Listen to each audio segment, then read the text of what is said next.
Hello, and welcome to Gaming Like It's 1994 Or with Andrew Plotkin, the author of Systems Twilight and many other fantastic games. Good to see you, Andy. How's it going?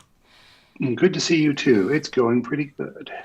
I did a little bit of research. Of course, I played Systems Twilight back in the day, and I had Mhm. completely forgotten how far back it was that you made it, because the shareware or the non-shareware free version that you have out there now is dated, I want to say 2000. And I was like, oh, Yeah, something like that. he did it 99, 98, 1994. That is Yep, incredible. How we were babies. we were babies. How do you even write this in 1994? That's my question. Think C was the I had. Oh man, I should pass around in the show notes my shelf of Macintosh programming books because the thing about 1994 was that the Apple developer website didn't exist yet. So if you wanted to program, you bought books. I think you could also get them on CD-ROM, but I was mostly getting them on paper.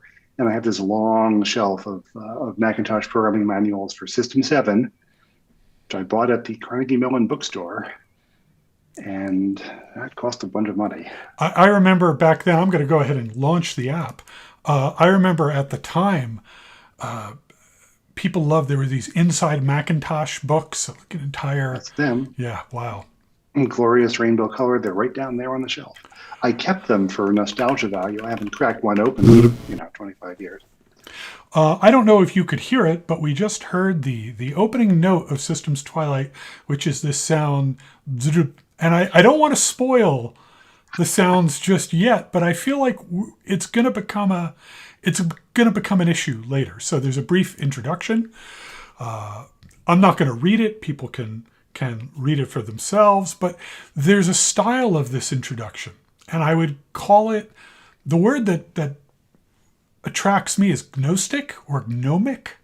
Almost, it's like, what is this? There's a story, and it's very, it's not really saying, it's not wearing its story on its sleeve, let's say.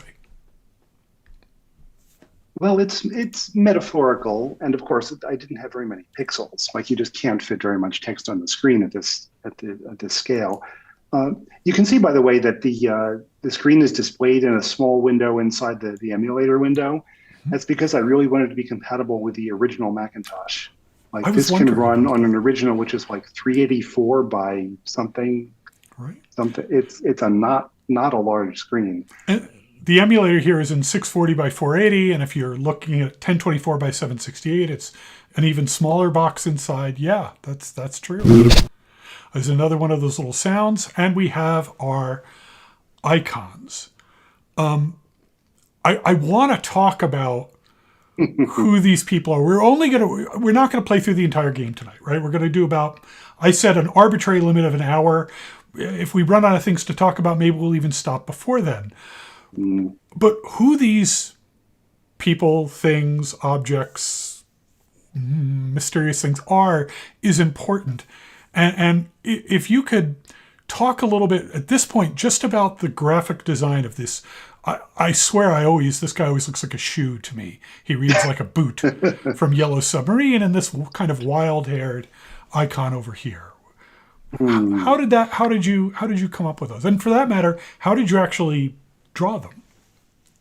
Well, I mean, I still have the original notes. I think scans of the original notes are linked to my website. I just drew some shapes on paper.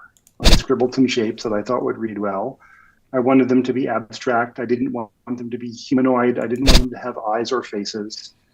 Um, and then there was just an air of, like Kiki Booba, tone to them. Like one of them is wild and crazy. One of them is mechanical and rectangular and rigid and square.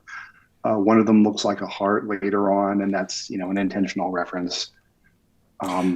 But I just the main character, the orange one, who is only ever called you in the story. I just wanted an abstract shape that was distinctive without having any particular content to it. Now, this came out after, you can't talk about Systems Twilight without referencing Cliff Johnston's games, The Fool's Errand, At the Carnival, and 3 and 3 at a minimum. And I don't want to turn this into a Cliff Johnston podcast or a Cliff Johnston video, which would be a great topic for a video, and maybe we'll do it someday. But this must have been after 3 and 3, and I say that because this dialogue, this where your characters are actually talking to each other versus reading a bunch of text, that really was the 3 and 3 style. Yes. So was this... Also, 3 and 3 was the one that was in color, and I was following not the exact style, but the notion of having brightly colored characters on an abstract background, which was vaguely computer-like, but also not very representational. Yes, and it's an homage, really, to 3 and 3. Is that fair to say? What was it about those games beyond, I mean, obviously you love puzzles, but was there anything about the style of those games? And I'm going to, by the way, be occasionally clicking through, which means we'll be hearing more of these mysterious sounds. I'll try to not clobber your voice with them as we go. I can just make the sounds for you. Spoilers. Let's go back to Cliff Johnson. Yeah. What was it about them? So I ran into The Fool's Errand probably my freshman year in college, and I was playing it on the cluster computers in Baker 140, and it was just a magical combination of story and environment and implication and symbolism, and like everything worked without being explained. All the puzzles made sense without you having to be given rules or explanations. The puzzles fit into other puzzles. It was a just superbly immersive experience, and I wanted to replicate that. I wanted to have more of that experience. Now, without regard to, so I know Systems Twilight was not a huge moneymaker. You did eventually release it for free. Presumably you got some postcards and, $20 here or there. But without regard to the money part of it, what kind of, how many people, if you had to guess how many people played this game over the years, what would you estimate? So I did make what was my selling? I think the selling price was $20 shareware, right? And I think I got $3,000 or $4,000 out of that over the years. So I got, that many people. Mm-hmm. That was a few, there were a few hundred registered players. And of course, after that, I wasn't keeping track. But I consider it a reasonable hit. Mm-hmm. A lot of people talked about it. A lot of people, I put it out on, I put the shareware version out on Mac software or sharing sites like the University of St. Louis archive was the big one, the InfoMac archive. And, it was a standard. People went around and played it. People were aware of it. It made enough money to buy me a new Macintosh. So that was, that's all I expected out of it. And that was pretty good.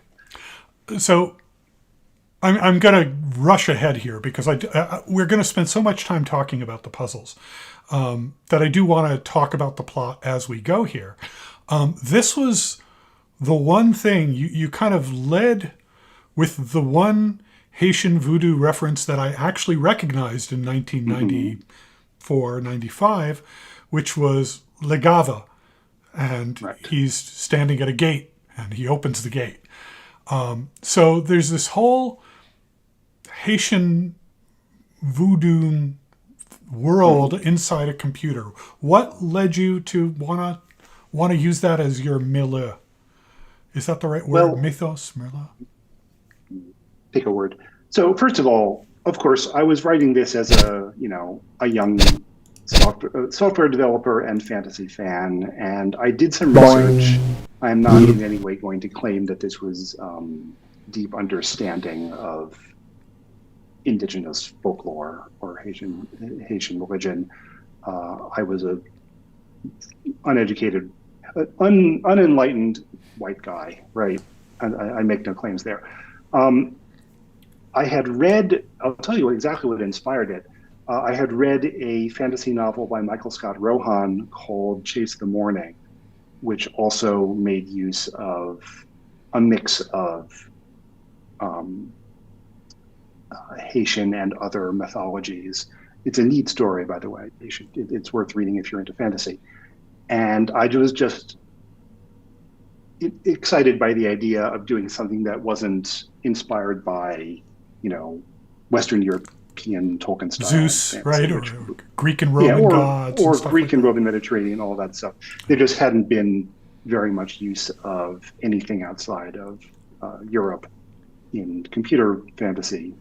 And I thought this, it was a neat subject, and so I got some books and I, did some reading in the library, and I wrote down some notes, and I changed the names around so it would feel like um, my own creation inspired by, rather than trying to be a direct use of anything. But that's actually what set me off. So we've actually now, at this point, gone to the map. So we actually have, I'm actually going to just get to the stream here so that if there are any questions from our viewers, I should be able to field them or two, so that if there are any questions on to you.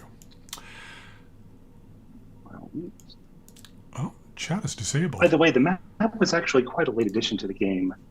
And you remember in in 3 and 3, everything was navigated in menus. There was just a stack of menus across the top with every screen you could go to, and they unlocked one at a time as you went through.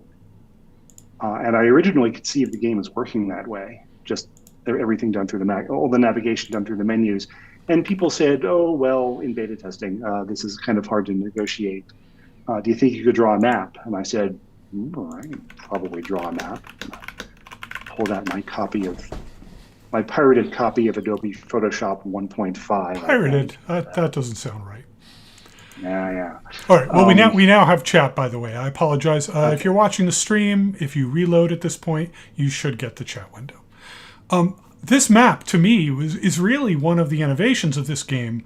I mean, a map may seem obvious, but Fool's Errand in 3 and 3, that kind of, I'm going to choose from one of the 4 or 5 very Mac standard menus. Was always a little bit, I thought, dry. And I think this adds a lot to it. So we're looking at the forest, the workshop, and the river. Do you have a preference, given limited time, which one we look at first?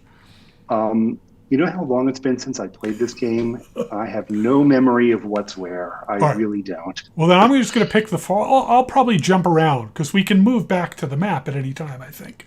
Right. So let's. You can. Are the menu bar isn't showing this emulator, by the way. Do the menus still allow you to navigate, or did I take that out? They allow you to go back to the map. You don't see. I'm not. You don't see me. It should say back to map there. I see the menus, but I don't see the menu bar itself. Oh, interesting. Okay. Just the way you've got it clipped. Oh, okay. I apologize for that. Yeah. I'm not gonna try and mess with it right now. But the only navigation I think you can do is you can go back to the map. So I'm looking now at a tree, and we're gonna climb the tree. I have to say, if you told me what kind of puzzle a CMU engineering-ish computer science student might come up with, this would be pretty close. So I'm going to click to, I guess, move onto the tree. Boing. There's a lovely boing. So while I navigate this tree, maybe you could talk a little about these sound effects. I had no sound budget, but I had a microphone. I picked up the microphone and I went boing. Zip, zip, zip, zip, and I made a bunch of noises that way. And then I used them. And that was how the sound. Boing. And those sounds actually, at some point, you made a sound pack available. And these sounds work very, very well as ringtones, I have to say, or text tones or things like that. All right, so now the first tree was literally just you walk down the tree to the completion node. And we get to the second tree here, and we can see that the lines don't appear to go anywhere. So I'm just going to pick one at random, and I walk down, and as soon as I stepped onto that node, the lines change. So do you have is there a expected way that you figured players would explore this space and figure out what that puzzle was or how it worked? And this is a puzzle, by the way, where you can get to a dead end. Sure. And then you have to restart the maze. As I said, I really liked the concept of having a puzzle that you could explore and figure out the rules for yourself. So the characteristic mode of the game is that it always starts with a simple rule and then becomes more complicated as you explore it. And you're always looking at it and thinking, what's the rule twist this time? Like, how has the game shifted? So that's how you have to play it. Like, you try it the first time, and the first one is very simple. And then this one is presented differently. The lines change. And then they continue, the pattern of how they changes itself each time you go through a new puzzle. So I wanted to have that element of having a little bit of a new thinking experience and something new to learn each time. Yeah, so in the second puzzle, as you say, you basically have to go towards the dead ends in the direction of the goal, and then it opens up the next maze. I should have said this when we started. I apologize for anyone watching. I'm going to spoil the heck out of this game with no guilt. It's over 20 years old at this point. I know that you've always had a difficult relationship with hints, or rather an antagonistic relationship with hints. And I remember that there was one puzzle in this game, which we'll get to. It's in the river section, I believe, that you actually gave an official hint for. Was that because so many people were getting stuck on it? Yeah. At this point, let me jump back. That was the one that I got enough questions on that I thought was worthwhile. So what happens in the forest is you go through the various mazes, and then you get to a point where, and I thought this was actually rather cruel, you get to a point where there's a puzzle where you're just bashing your head against it, a tree that you bash your head against. And if you click on the you character, he kind of gives a very oblique, maybe you should go somewhere else for a while because there's something you need. We do have some comments here. I want to read one. Thank you for making Systems Twilight. I first encountered it on one of those shareware CD collections that were everywhere back in the day, and it was by far my favorite game from that collection. I never actually finished it then. Years later, I revisited it and finished it with the help of some of the incredibly comprehensive hint guides someone compiled. No spoilers, but the ending was very clever. But has stymied every attempt I've made in thinking about how you might port it to the web or the phone app. You know, that's a good question. Have you ever thought of bringing this back to a different, a more modern platform? People have asked that more than once, more than 12 times over the years. But I feel like I don't really want to be the person that constantly tries to relive the hit that they made in their 20s. Mm-hmm. It feels kind of creepy. I would rather... The fact that you can still play the game through an emulator, I think, is enough. That's the right experience if you want to go back and experience it. And by the way, I want to mention the hint guide was made by a guy named Weiwa Huang, who is now a well-known person in the puzzle field. Has worked on mystery hunts and so forth. And he did this. I had no idea who he was back in the day. I'm not sure there was anything to know. But he did a comprehensive hint guide and put it up on his website, and I was really, really happy that someone had done that. So thank you. I do want to ask you to not let me forget to cover what you're doing now before we call it tonight. Who even knows what I'm doing now?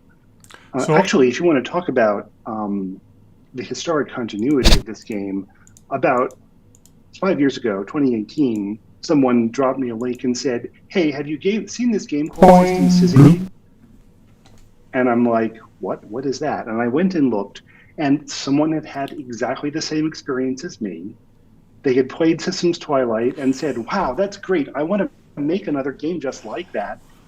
And they went and did it. That's fantastic. Just like I had done to Cliff Johnston's game. So there's actually, it's a multi-generational thing now. Yeah, there's like a genealogy. You're going to have one of those rock and roll, like bands influenced by Big Star. It's going to be, games influenced by Cliff Johnson, and you're going to be on there. And I'm going to have to look for that game. Is it Windows? Yes. I think I remember. It's Windows. It's open source. I think it may not compile on anything but Windows. It was to some extent a programming exercise in Rust or something. But it's a game, and I have not played the whole thing, I have to admit. But I played some of it, and it is absolutely an homage to my game in the same way that my game is an homage to Cliff Johnson's. And it's great. I just love that happened. I hope this keeps happening every 25 years. There's going to be someone making one influenced by System Syzygy. So now we're in a map called the data stream, which is in the river section. And you can walk around. You're going to hear a lot of little zoops that you wrote or recorded. And there are gates. And the gates have some sort of mechanism. And this is a very Cliff Johnson text here. Gates says, "A gang of ruffians bars you from crossing here. Har, a weakling, says the leader. Show us a fist, or we'll have our fun with you, sure." So, fist is in capital letters. The hint here is, somehow we need a fist. So there are these green nodes that look like they change. I happen to know that they change things. And there are these red-blue nodes. There you go. A golden fish is sliding lazily through the water, so we can type FISH, and we can now take it. I think Command T will take it. It did. Good. I think that's actually up here. No, you don't. There, take word. It is actually on the menu. Okay. And then there's another one by the side of the river. Sand is the word. Okay, so now we have these two words, fish and sand. And we have two gates that we can go to. One wants fist, and one wants hand. And this machine, which is the only one we have access to, trades S's for H's and H's for S's. So we can, I believe, take sand and drop it in there. Click go. Our sand is now a hand. We take it back. And we go up to there and drop it in, and now the gate is open. Please recycle your keys. I think that means you're reminding me to not leave it in the gate. What was the concept? So there's all the mechanics here of drawing boxes and gates and sound effects and graphics. But conceptually, you're sitting down with a piece of paper and trying to come up with a set of puzzles that get increasing in difficulty over time, presumably. So, How does that start? Well, a lot of the puzzles are inspired by classical puzzle designs. There's one which is inspired by the game set. There is puzzles that are inspired by Sokoban, by other things that are familiar. This one, I think there was a puzzle in Games magazine back when I was a teenager. It wasn't called Escape the Dungeon, but it was something like that. Locate the map, locate the link later. And it had this kind of word transformation. And I thought that was neat. And I thought, hey, I'll write some of those. And I think these puzzles, the river puzzles, are the ones that people remember best about the game. They're the most distinctive solving experience, the one that stands out most from, the general realm of, like, every Sokoban game is, in the same genre. I think these felt like something that was actually different and new. It wasn't all that new because I just told you what the inspiration was, but these puzzles, I want to say, the other puzzles, most of the other puzzle games that I remember put those qualifiers on it. There were right answers and there were wrong answers, and it was usually pretty clear when you were on the wrong track. And this is the one segment that I recall having some nasty, things that looked valid and in fact would actually advance you through the puzzles, but then you could red herrings. Could you actually get you could get into a dead end and have to completely roll back? I mean, there's gates that let you delete letters and things. If you delete too many letters, you've screwed up. You have to start over. I didn't make any effort to avoid that. But yeah, I did make some effort to think about red herrings and words that could be transformed in multiple ways, and only some of that was correct. So the cook has shortened hand to Han, which we then change the H into Tan, which gets us past the last gate. And this is basically the tutorial level, I think, of this type of puzzle. Please recycle your keys. So we're going to go on. We go to, and now we get a little more plot with another one of these strange shapes. Let's click on them. And their name is Imolfo. And is this the character who gives us some memory RAM or something? No, I don't think so. Did you have anyone who was... I'm just curious about this. I can't imagine that anyone would think this way, but I know that when you become kind of internet famous, weird things can happen. Was anyone like mad at you for the game? Were they like, you ripped off Cliff Johnston, or did people appreciate it as the homage that it is? No, I don't remember anybody ever getting annoyed about it. I was open up front, when I put out the game. The README file says, I'm pretty sure the README file says that it's an homage, or a pastiche, or at least inspired by. Mm-hmm. I didn't expect anyone to be fooled by it. After all, the Cliff Johnston games at that point had just come out. Some of them were still coming out. He was still an active writer. Right. I did not make any attempt to reach out to him, but I think I probably got email from him eventually saying, yes, I saw your game, thought it was cool. Or maybe I sent email to him saying, I love your games. We just had a speaking of internet famous, 4 a.m., the Apple II preservationist just joined. Hello, thanks for joining. I was going to set this up, and I got so kind of... I'm juggling windows here. You could probably see me looking around. I'm not a very experienced streamer. I apologize. About a year ago, I got an Apple II disk drive that was adapted to be able to connect it to a Mac. And I had a few discs that were unlabeled, and I preserved most of them. And most of them were profoundly uninteresting, very embarrassing essays that I wrote in high school. But one of them had this game on it.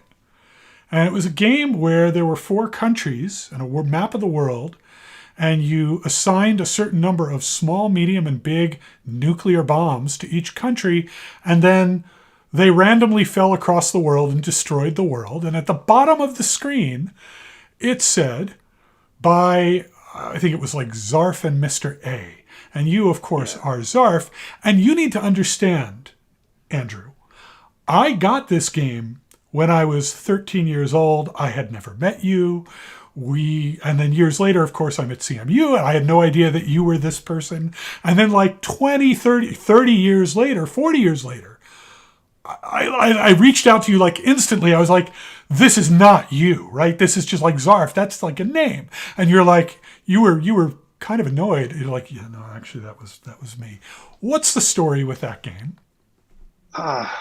Well... And I'm willing, by the way, to do another stream just for that game. Another time, but I dare you to.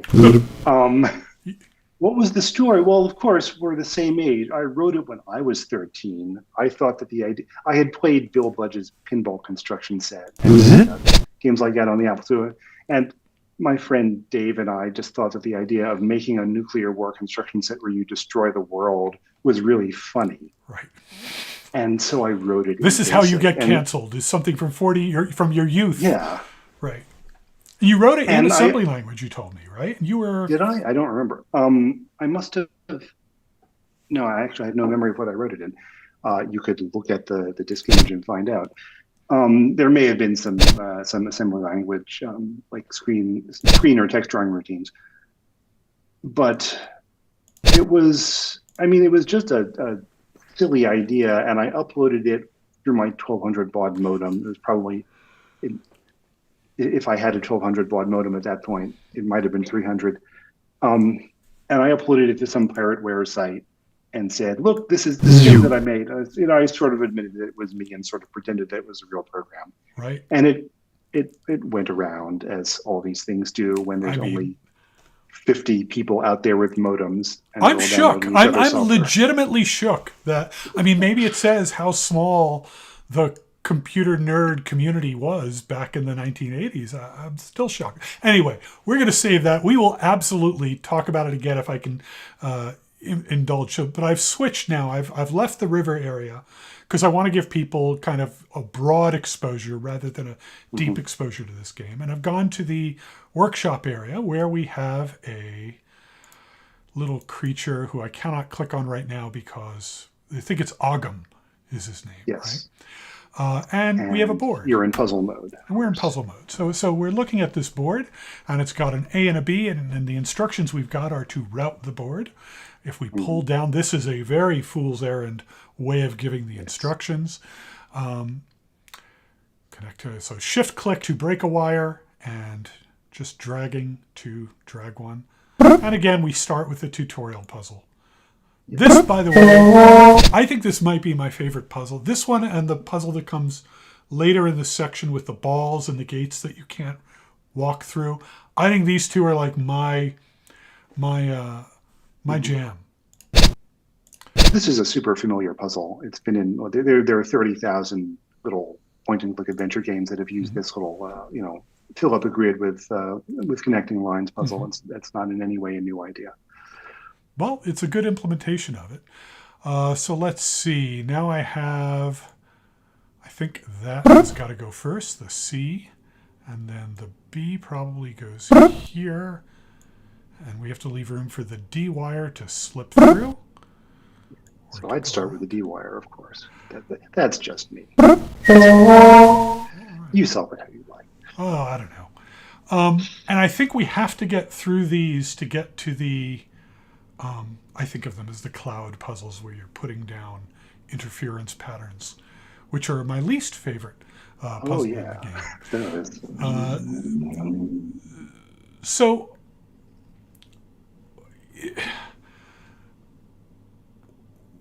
when I think of Cliff Johnston's games, one of the things that sticks out to me is and I'm trying to choose my words carefully here because, like, I love the games, I love everything about them. The individual puzzles, there's a very high variance, right? Like, some of them are pure logic. Some of them are word searches. Some of them, especially in Fool's Errand, there's like the screen is flashing and you got to click really fast. And were you mindful of that when you worked on this? Or I tried to be, but it's hard to say. Like, how much of it is me trying to set a more consistent tone for the player? How much of it is me not being as wild and creative as Cliff Johnston was? Of course, he toned it down from game to game. Fool's Errand had the most crazy, wild interface stuff, whereas 3 and 3 had more consistent types of puzzles. But I wish I could think back and tell you that my motivation was to provide like a more logical thinking, solving experience. But at this stage, I found people are watching me solve this in real time and critiquing my performance, which is very fast. That's okay. I definitely brute force my way through many of these puzzles. The one in 3 and 3 that particularly killed me because I felt it overstayed its welcome was the mesh puzzles. And in fact, to the point where the 3 even starts making jokes about it, like, oh God, not another one. Right? This is the 3x3 grids? Yes. 3x3 and 4x4 and 5, and eventually it gets to like 9x9. And one thing about Systems Twilight is that, with maybe the exception of the river puzzle, which I love it, so it's not a problem for me, they don't overstay their welcome. Each of these sections it's a very, I don't want to say short because that implies it's very economical, I think is the word I would use. And was that a function of time, or was that a conscious design choice? Well, I mean, it wasn't a matter of time because making puzzle sequences that don't overstay their welcome means that I had to come up with more kinds of puzzles. There's like 9 basic puzzle types in the game, or maybe 9 or 10. So that's quite a lot, and I had to implement each of them separately. So it took more time to work that way. Right. Iterating a single puzzle type over and over and over takes more design work, but you're reusing a lot of code. Like Right. that's sort of the path that games like that Portal and Talos Principle have gone down. Just let's work the hell out of a single puzzle type, and I respect that, but that wasn't what I was doing. Right. I wanted variety. I wanted it to feel like anything could be around the corner. We're at my the puzzle I am worst at, which is this Mm-hmm. interference pattern one. So we're going to come up to it. Looks tricky. Well, for me, for people like me, it is. So what happens here is you're going to, it looks like we get 3 at a time in this one. And then if you click such that they overlap, they interfere. And everything here I think is very easy on this puzzle except for this line right here. And this is one where I definitely kind of brute force it.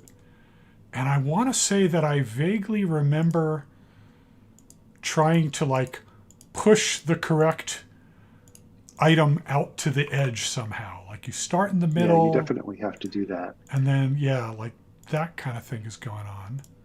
But that feels wrong. This is where I'm gonna context switch to a different puzzle because I'm gonna embarrass myself. I should have looked up the hint guide before beginning this. Let's do the rest of it. And if anyone in the comments wants to tell me what I'm doing wrong with that middle row, I'm happy to listen. And so the rest of it, I think, is fairly straightforward. I absolutely solve these puzzles when I come across them in games by just kind of banging around and trying to make a mess in the middle and then clean it up and see if I've got the right solution. And if I don't, I bang around and make another mess. Hold it. We've got almost what we need. So let's see now. I'm doing the crawling out to the edge, and that did it. Oh, thank goodness. That is the This is sort of a generalization of the 3 lights or 9 lights style. 3 lights. Something else about this game that I've always thought a lot about. You hardly ever, even back in 1994, saw games on the Windows side that used the Windows UI. And in this game, yes, we have of course, a game playing area, but where you're using standard Mac menus, and that was not unusual. Like most Mac games did that. You have any thoughts about why that is? Why that dichotomy? Is it just Windows is uglier or what? Yeah, Windows is uglier. No,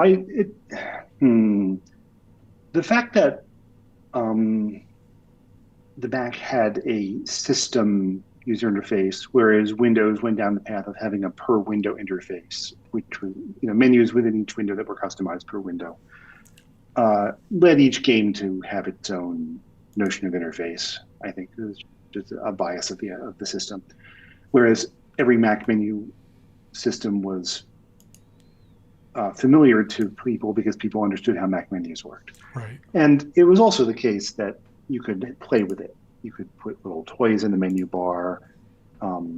Fool's Errand had any number of little jokes that were based on the Mac UI, which I loved, of course. Like that was just incredibly entertaining. If you were a power user back then, having like buttons fly off the screen and when you're trying to chase them around with your mouse, which is hilarious. The fish puzzle in particular. Yeah, the fish. I hate that thing. That puzzle feels like a betrayal, a deep betrayal of everything. It wasn't actually a good puzzle, but it was funny. All right, so I'm a little bit stuck here in that now we're dropping crosses of 5 squares. And, we actually have a comment here. I'd like to read it. Mr. Radar says, on the Mac UI in games, I think another part of that is that in the early days, this is probably true, the Mac had such limited memory that you were steered towards using the Mac Toolkit UI elements out of ROM to free up memory, and that established a pattern for future games. I'm sure that was the case. When I was developing this, it wasn't the early days, right? I was using a high-end, for the time, Mac with lots of memory and a color display and so forth. But I did in the end, try to make it, as I said, compatible with the original Macintoshes. And I tested it on a Mac Plus. Um, the game is compatible with monochrome displays. I was careful about stuff like that. I feel like I've almost got it here, but I surely don't. All right, well, I'm going to context switch, I think, back to our tree. Let's take a look. So we're 2 through the workshop. We're probably not going to get to these items here tonight, but what I will do is I will probably pick up a Let's Play sometime later after I've had time to think about that one and actually walk through it in more detail. Which of these, between the tree and the river, which one do you think is more interesting for you to talk about? Well, I would say the tree, just because you'll get through them faster and get on to the next puzzle type. Whereas the river takes probably a little bit more messing around with. It's easier to get stuck. Well, and the tree, I'm already getting stuck, so that's me. Oh, this one, again, it's one of those where as you move to a node, the closed node opens up. And the open node looks like it does not close. So you go here. I believe there's an asymmetry, like the up line changes, but the line going forward and up changes, but the line going forward and down does not, is the trick. Of course, this is a puzzle that's, you can brute force it, right? There's only 2 options at any point, and one of them may well cut off, so you could just kind of bang your way through it. Well, you say that, but here I am actually rather struggling on it. Let's see. I know I've done this one. If you go take the upper route, that's the trick. There we go. All right, we've gotten to the other end. And now we have another vague reference to Haitian Loa, I think they're called, Ijerl. And do you recall what the underlying... the original name is Erzuli. Erzuli, okay. And I banged the consonants around. And but the imagery is the bleeding heart, right? So this is a wounded heart in some sense. And you're pretty, that's very representational there. So again, I see in this case, it looks like both branches are changing. So I'm going to favor the closed branches, I think. That one should open, and then that one should open, I think. And I think this concludes the trees, if I'm not mistaken. Right, and so here, this is again another wrinkle or improvement, complexity that the Fool's Errand games don't have.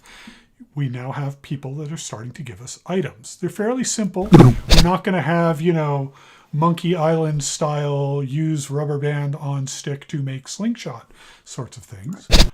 But there are some items here that function largely like keys. So we now have 100 kilobytes of data, I believe.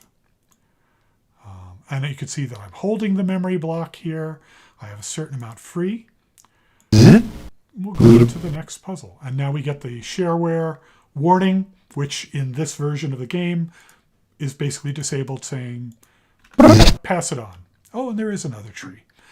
Before we go down this tree, I want to jump back to the river, because if you'll recall, we can actually click on the river now and take some random data, and it is in our memory block. What's it going to do?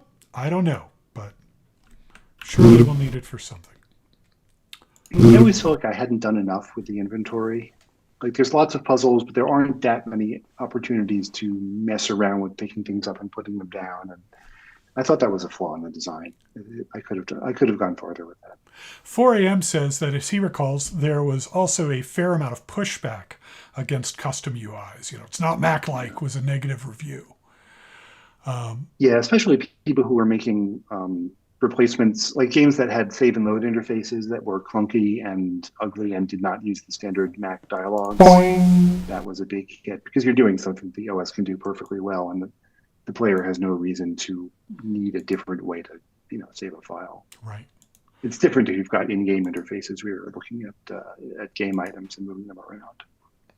Oh, I think I just lost this one. Yeah. I don't remember the rule on this one. This one looks like it's another one where it's both branches flip. Right, but the flipping extends more than one node. Oh, you flip two nodes away, see, I think. Not in this one. It does not look like it is. I might be wrong. Now, if I go up one more, then even if those flip, I'm hosed. So I've got to find the right place to hop off the train here. If I go there, that'll flip, so that'll strand me. That's a dead end. So clearly it's one of these. I'm sure that I'm repeating myself here. That'll bring me down. There we go. I think I found it. Up, then down. Is this the one where I need help? No, I think it's the one after this that I need help. So click. Yes, so now this is the one that you were talking about where it's flipping two away. And I can already see that I've lost that one, so it's not that way. And I'm definitely brute forcing these trees somewhat. But, it's nice, kind of, that the puzzle is amenable to that. For someone foolish like me, it makes it a little easier.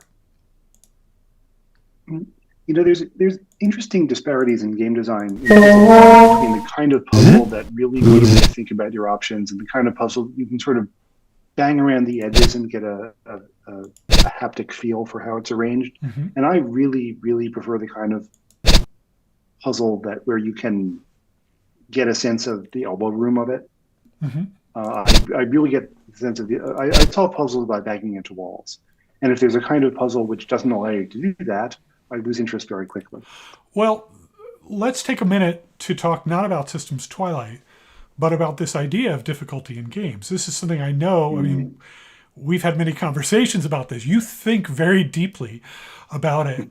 We both come from a world where we played a lot of text adventure games that were of the sort where, you eat a sandwich on turn 4 of the game, and the game is unwinnable now, and it does not tell you that you have eaten the valuable sandwich that you're going to need on turn 4,000. And you, in fact, came up with a scale, the Zarfian cruelty scale. Do you want to talk about that a little? Which is not difficulty. That's you've changed subject. Right. Difficulty is not the same thing. Fairness? Well, it's not even fairness. A puzzle is only unfair if it violates your expectations. And when we played those text adventures back in the early 80s, everyone expected that you were going to have to try over and over and restart and figure out what was needed there and replan your run through the game.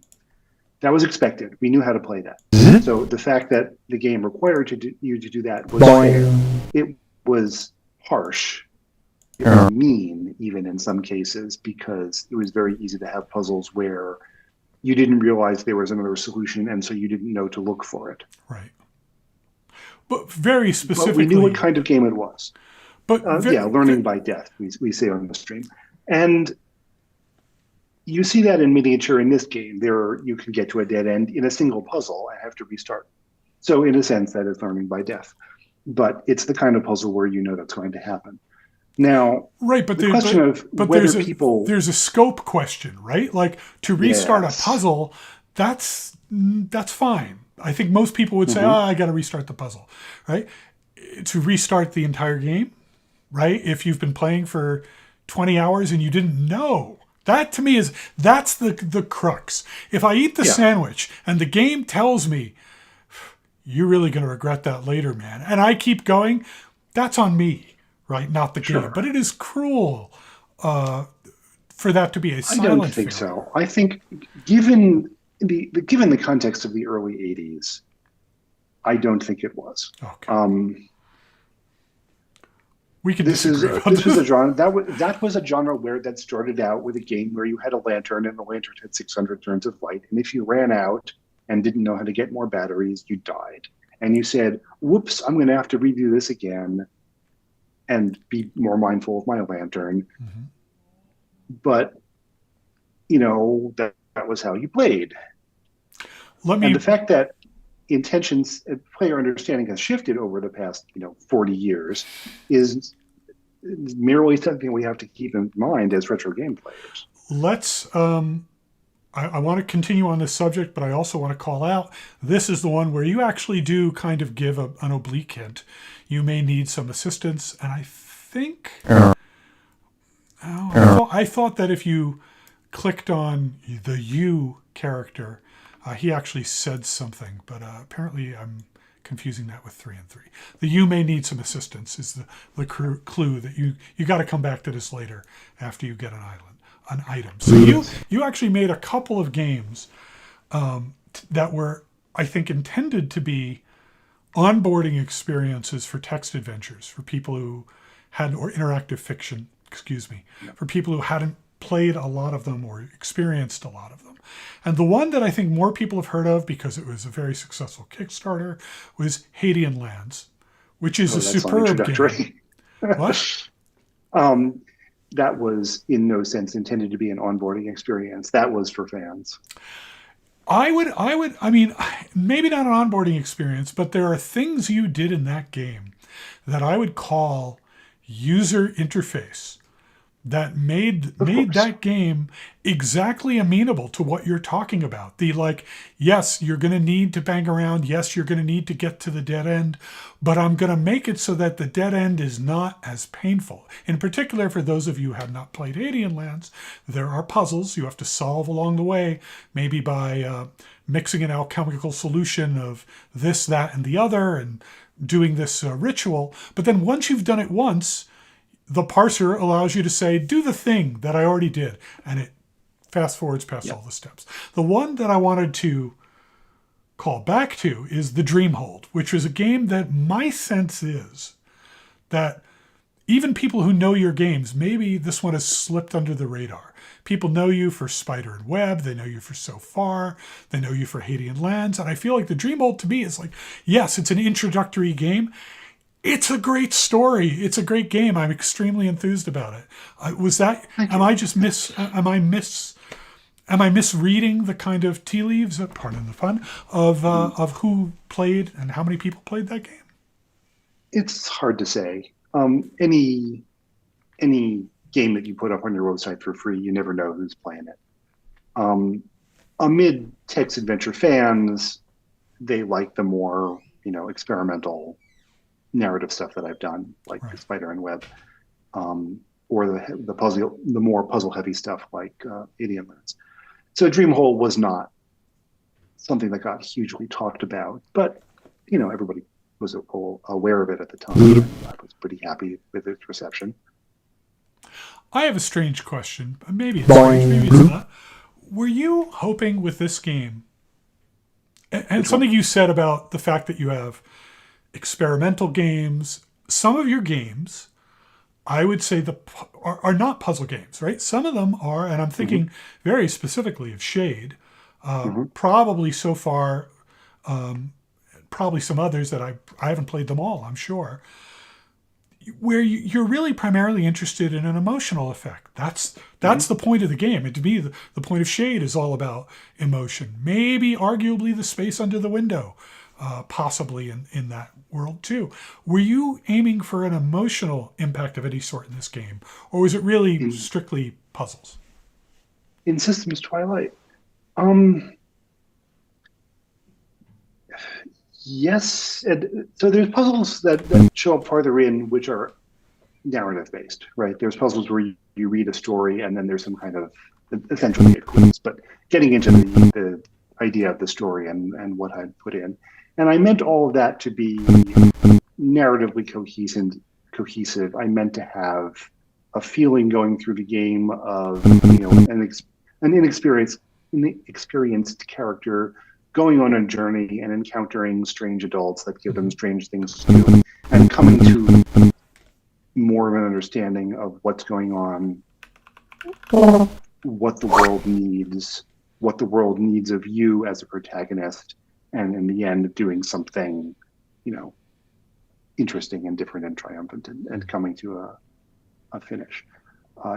It's not a pure emotional journey, focused journey like Shade is. It's basically puzzled, and you're going to spend a lot of your time thinking about the puzzles rather than thinking about the story. But certainly I meant to have a tone that runs through the game. We are coming up on about an hour, and I did set this kind of arbitrary limit for this Let's Play, which I've mostly been talking to you and not playing, and frankly, I don't regret that. So I will commit to people watching that I will do more of the Let's Play without the conversation sometime in the future. But I wanted to take 5 minutes and give you a chance to talk about or plug some of the things you've been doing lately, such as your foundation, the foundation, I should say. Can you give me the name again? My mind has gone blank, and I have no idea what you're talking about. No. So the Interactive Fiction Technology Foundation is a nonprofit, which is we have formed in order to support the causes of interactive fiction and also services like the Forum, the annual interactive fiction competition, IFDB, which is like IMDb for interactive fiction, and our upcoming conference, which is the fourth conference that we've run, the second in-person conference. We'll be holding Narrascope live in person in Pittsburgh in June. Registration should be opening early March, assuming we get all the prices and stuff now down. I'm really not a conference person, but I'm going. Well, you should. It's in Pittsburgh. We've been talking about going to school at Carnegie Mellon back in the early 90s, and it's not my hometown, but I've spent a lot of years in Pittsburgh, and I love it, and I'm excited to be visiting again.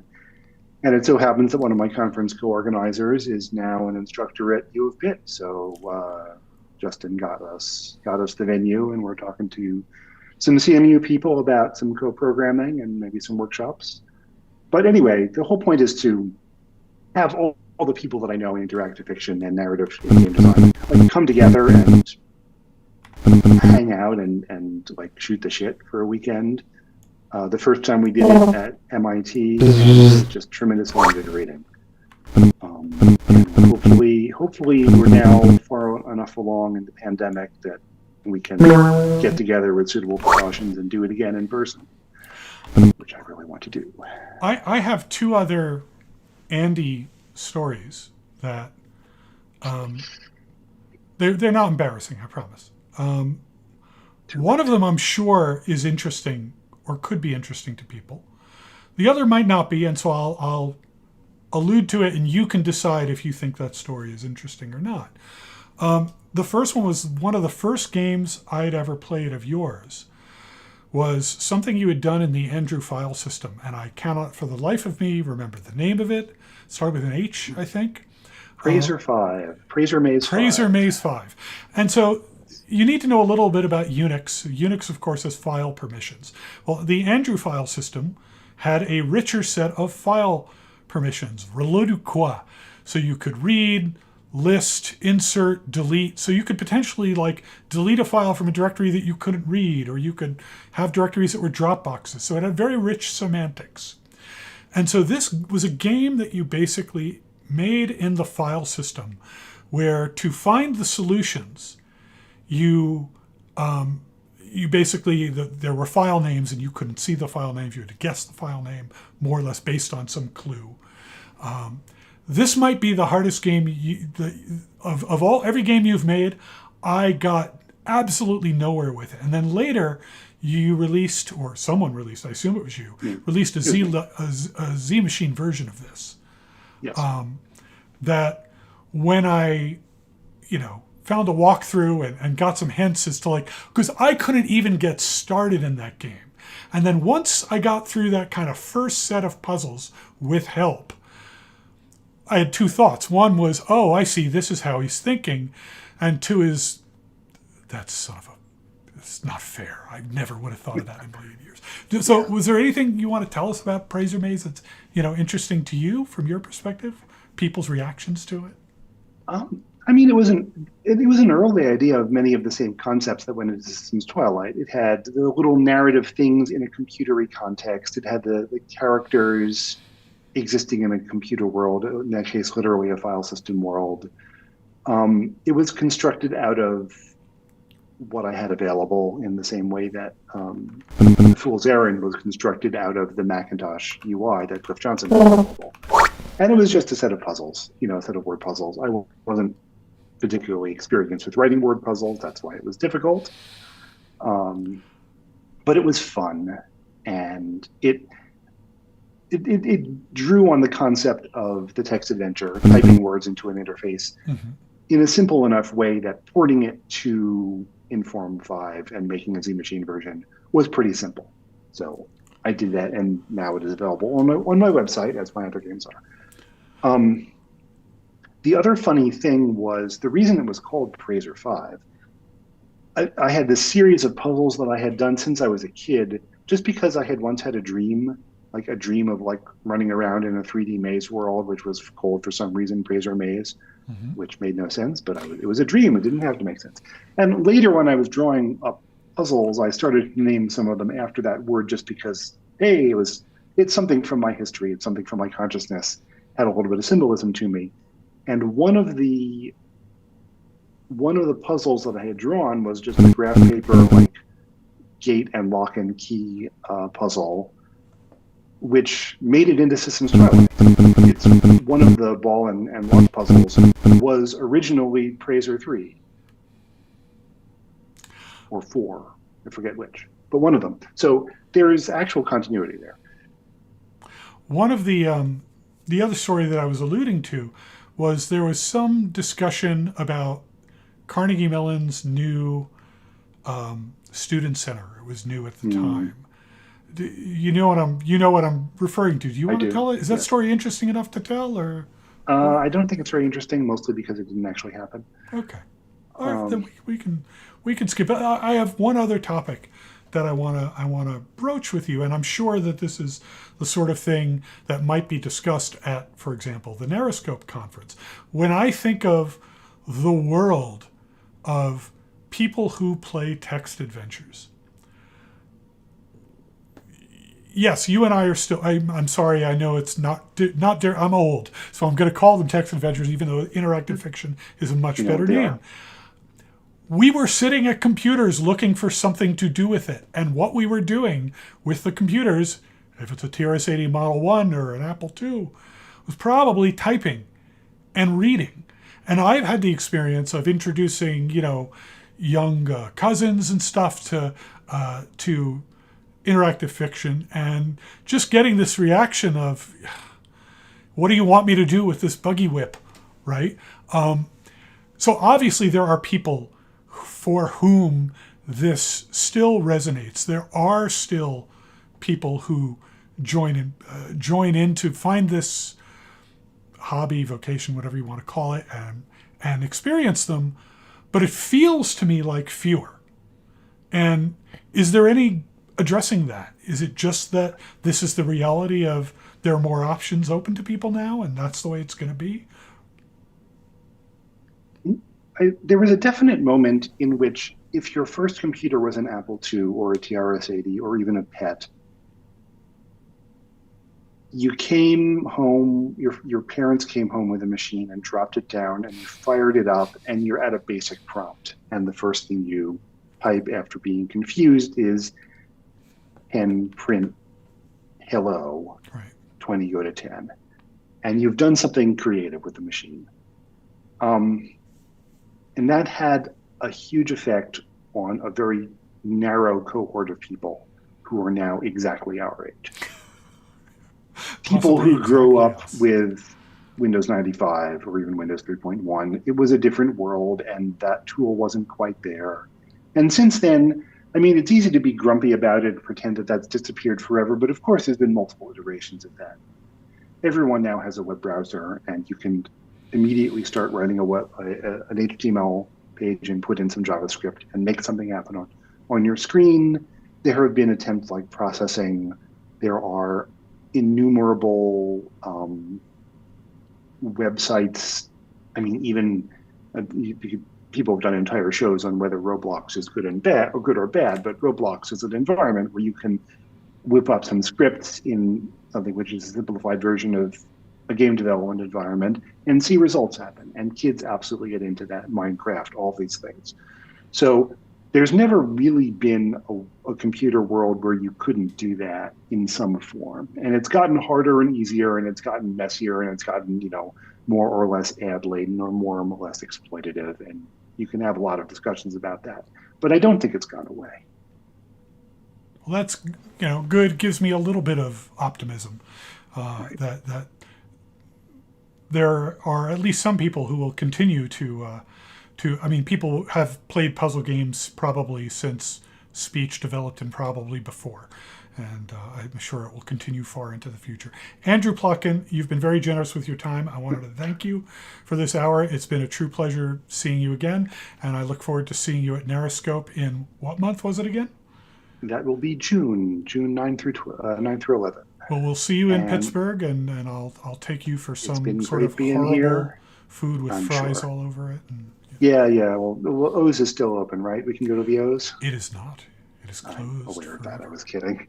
Oh, okay. Uh, okay. Well, it's been good here to talk to you, and I will see you in some future session, possibly with Yes. the nuclear war construction set, Possibly with the if you have nuclear the war. nerve. I absolutely have the nerve to talk about the nuclear war construction set with you. For those of you who joined us on the live stream, or those of you who caught up with this later, thanks so much for watching. This has been Gaming Like It's 1994. See ya. Thanks for watching.